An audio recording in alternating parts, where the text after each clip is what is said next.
Vous qui êtes professeur de droit constitutionnel. Le sujet est très maltraité, parce que si on part de là, est-ce qu'on a le droit de sacraliser les homosexuels? On n'a pas le droit de dire des mots homophobes. Est-ce qu'on a le droit de sacraliser les propos handiphobes, sexistes, racistes, machin? Alors, parce que le code pénal français est devenu qui s'appelle, la loi de 1881 s'appelle loi sur la liberté de la presse. C'est devenu un espèce de bréviaire totalitaire. Et c'est de là qu'est sorti l'offense au chef de l'État. On n'a plus le droit d'offenser qui que ce soit, non seulement le chef de l'État, ça date d'il y a longtemps.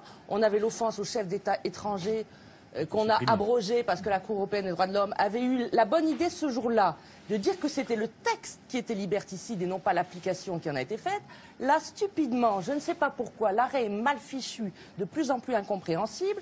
Au lieu de s'en prendre au délit d'offense au chef de l'État, parce que c'est ça qu'il faut sucrer, c'est le texte lui-même. Qui peut être puni jusqu'à 45 000 € d'amende en France. Mais il y a pire, il y a de la prison pour les propos sexistes, homophobes, handiphobes et compagnie. Hein. Là, c'est bien pire que ça, c'est 75 000 € d'amende et je ne sais trop combien d'années de prison. Donc on met des prisons dans des délits de presse en France à l'heure actuelle. C'est extrêmement grave ce qui se passe.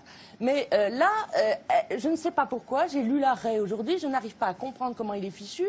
L'arrêt de la Cour européenne des droits de l'homme. Elle reproche au tribunal correctionnel de Laval d'avoir jugé que « casse-toi pauvre con » c'était une offense au chef de l'État.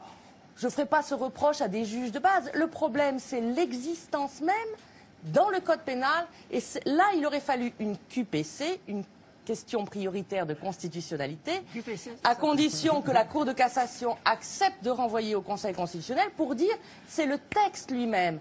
Alors là, je vais vous faire une leçon de droit comparé. En Amérique, nous n'avons pas des textes différents aux États-Unis et en France. Le premier amendement de la Constitution américaine dit « Le Congrès ne fera aucune loi qui restreigne la liberté de parole ou de la presse ». En France, on a un texte aussi sacré dans la Déclaration de 89, la libre communication des idées et des opinions est l'un des biens les plus précieux de l'homme. Donc c'est aussi, c'est dit de la même manière. Simplement, je ne suis pas sûre que le Conseil constitutionnel aurait la même attitude que la Cour suprême américaine, qui ne laisse rien passer. Pas un seul délit d'opinion n'est possible en droit américain. Vous pouvez injurier le drapeau américain. Il y a eu une affaire énorme au sujet de gens qui avaient brûlé le drapeau américain. Jamais la Cour suprême n'a accepté qu'on le fasse.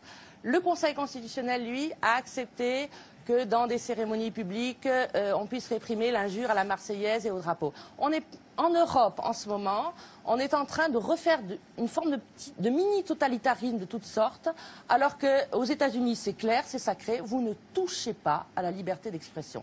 Et j'aimerais bien qu'en Europe, on revienne vers ces bons systèmes.